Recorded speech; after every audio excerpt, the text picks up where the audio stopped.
Hello. Hello, JJ. How are you doing? I'm doing good. Here we go for some more couch talks.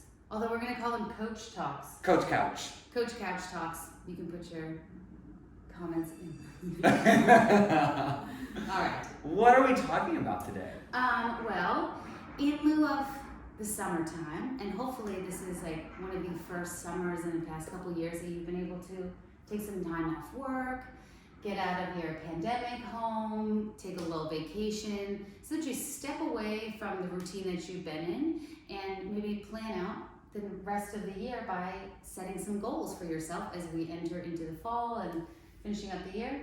And so we're going to talk about goal planning and strategizing.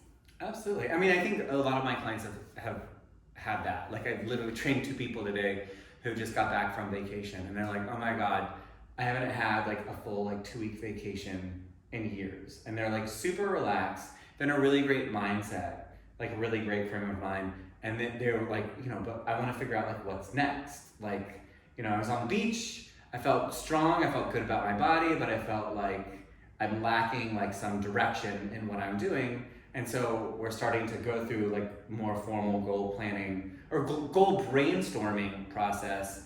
But then that should quickly turn into what we're going to talk about today. Like, what do you do with a goal, right? Like, so many of us have set, I mean, it's like the multi-billion-dollar fitness industry is set on people like setting goals and then not following through with them. Yes. And so I think like once you go from like that brainstorming kind of, that brainstorming place of like, all the different possible things that you could use to guide, whatever fitness goal or wellness goal or health goal. Like how then do you like put rubber to road, and how do you prepare yourself for success? Get in the call of habit change. That's okay. I mean, so essentially what today we're going to be doing is like really trying to give you guys ideas and strategies to start taking some time to think about your goals and be a better planner of them. So with that planning is we're going to briefly talk about the stages of change. Mm-hmm. And so it's a trans-theoretical model of change that's been around a really long time. If you think about just steps going up into something, we have like our pre-contemplation. This is even before we're thinking about something. Then we move into contemplation. I think I would like to change something. Then you're going to move into a preparedness phase. Then you're going to, from that preparedness phase, move into an action phase. And then from that action, you're going to hopefully find a maintenance. And then at the tippity top, you kind of like recycle, reuse, repeat, and finding that flow of change again. So today we're mainly going to talk about the preparedness phase, because a lot of times with goal setting, the biggest missing factor is just being prepared. And I was telling JJ about Murphy proofing your plan. And so Murphy's law is the law that goes, anything that bad can happen will. Something along those lines. I think the last couple of years have definitely proven that. It's just like, just when you think that like one thing went wrong, then something else, and then the immunity breaks down, and then this happens, and then that, and you're like, geez, it's like a series of events. But what if you had foolproofed your plan, and at least to the best of your ability, because those stages of change, on average, people move through them 7 to 12 times before a habit or behavior starts to stick. So having a little compassion with yourself, as I always say, some flexibility, and adapting the plan so that way you can continue to kind of bounce back and move forward towards your goal. I think that's a really important point, because a lot of my clients, they can just be so mean to themselves. I mean, like, I'm supposed to be the mean one. And certain clients will tell you I am, but certain clients I'm nice to. And like, they're, I wanted to run a half marathon, but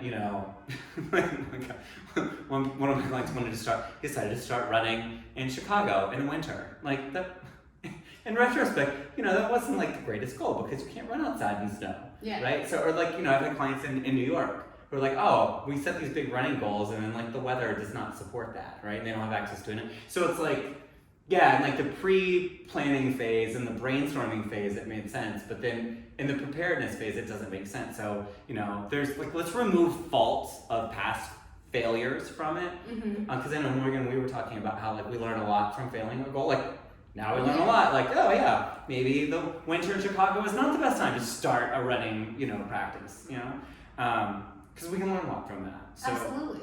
And so, but when it comes down to it, when you're really asking yourself a goal, the first and foremost thing to ask yourself is what do I really want to do? Because the point of doing anything is to do something.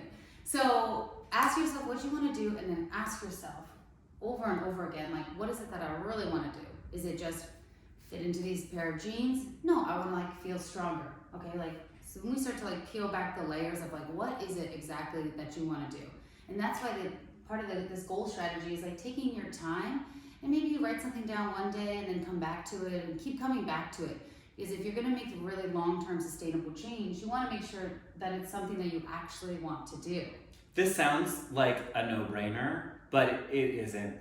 I know so many people who pick goals because they feel they should want to do it, but they don't actually want to. Happens a lot with running. All my clients know I run a lot. I don't push that on anybody. If people want it, I'll teach it to you. But I've had clients feel as though they should be able to run a half marathon or a marathon. They embark on doing it because it's kind of a shame base. They feel oh, I'm bad if I don't. And then they end up failing and not feeling good about it, right? If that wasn't the right goal for them. The goal, there are so many ways to and obviously we're talking about fitness goals, but these are things that you can talk about, life goals, relationship goals, what have you, right? There are so many ways you can get there. Picking the route that you actually want to do is so important. And I love what Morgan said, journal or be really transparent. I think that's the word to use. Be really transparent with yourself. Get rid of judgment.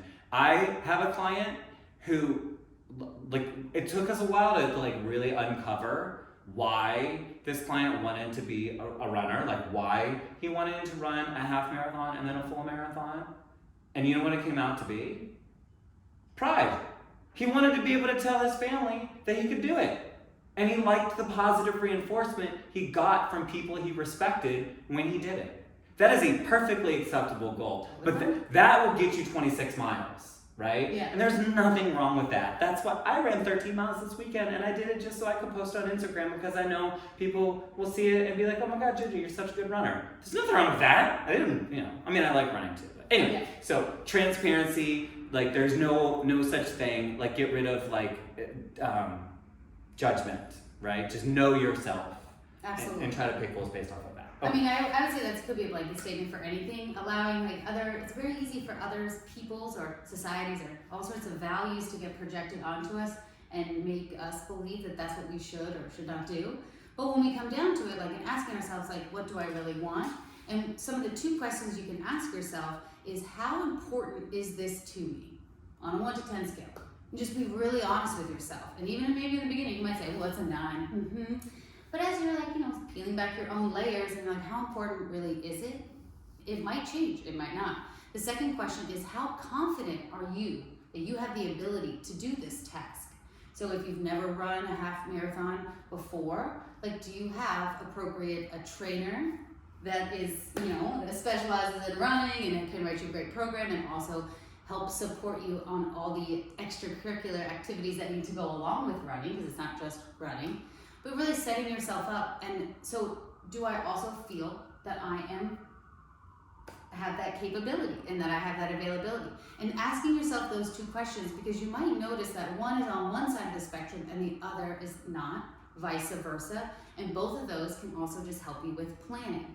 So if it's something that's really low on my importance scale, but high on my comfortability, is that, yes?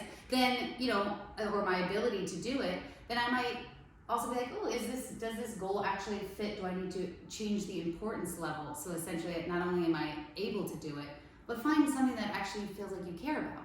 Or vice versa, I don't actually have the skills or the tools around me to accomplish this goal, even though it's really important. How can I plan and set myself up for those? I love that. I had a client recently want to do a try. We've done halves and marathons and wants to do a try. And that's how we went. I was I knew how important it was to him, but do you have the skills? And that's kind of easy. There's 3 things, right? There's swimming, there's biking, there's running. He's like, well, I got the running, right? And I know I know how to cycle, but I'm not super, I'm lacking the confidence in the swim. So we created an action plan, very basic. I mean, it's just like how we would approach work. It's like, all right, here are the things that we're gonna do. And it's not super fancy, right? We didn't have a mission statement, but we bulleted it out. Like, here are the things that we're gonna do. Here are the other resources that we're gonna pull in. Here is my other client that I'm gonna have consult because, you know, he's an open water swimmer and can create community for you. Like, we just started to like bolster it that way. Yeah. So I like that. I really do like that like confidence, right? Like, what do you have and then what you need. Yes. And those are like, once again, the two biggest things with when you're coming into making a goal is one, get specific with your goal. And then two is start to plan accordingly. So almost spending a little bit more time than maybe you would have prior, see how that feels. But, you know, spending time planning, Murphy proofing it. So looking, you can even get down into the nitty gritty detail of like, what will happen if I don't have an extra pair of shoes? Oh, I'll bring an extra pair of shoes to my office. What will happen if it's raining? Oh, I'll make sure I have a treadmill that I know where it is, a gym access or something like this that you can get your miles in.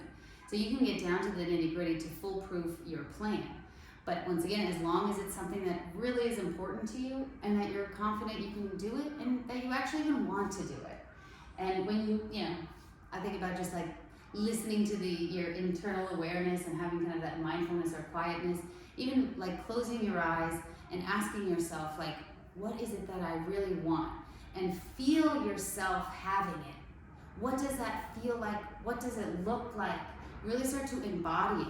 If it's something that actually doesn't excite you or kind of give you butterflies or, you know, feel like there's a match getting started, you're like, oh, I feel this spark happening, then maybe that's not something that you need to pursue right now. You could put that on the back burner, but use your energy wisely and find something that you can streamline and really you can kind of drive forward because it's something you can feel inside of yourself that does get you excited, that does feel really important, and that you can start to learn on how to be comfortable. Ignite the fire. Ignite that fire. Oh, I love that. I mean, I think that's the thing I want to leave with. Like, it seems like it should be commonsensical, but it isn't. Like, again, so many people are like, I should do this because I see other people doing it, or I feel society would value me more if I do it. You know, like they just, you know, and those fizzle out. Like, when clients tell me that, like, I already know, just based off of like the lack of passion when they talk about it, that is not the right thing. So do the extra bit of work, do the extra bit of pre-contemplation and planning to like find the thing that does light your fire, and make sure that you have the resources to do it. JJ and I are always here to help you, but you're worth it. So set your goals. Light your fire! Light your fire. Light your fire!